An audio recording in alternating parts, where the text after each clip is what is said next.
Pro tip when selecting your user PIN codes for your Alfred smart locks, one thing you need to be aware of is we have a simple PIN code rule. We don't want you to be using 1, 2, 3, 4 as a PIN code because it's too simple, and this is the security of your front door.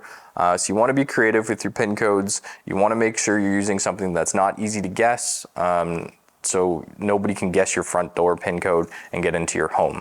Our simple PIN code rule prevents you from using the same digit 4 times or using consecutive numbers like 1, 2, 3, 4, 5, 6, just because it's too easy for somebody to guess and enter your front door.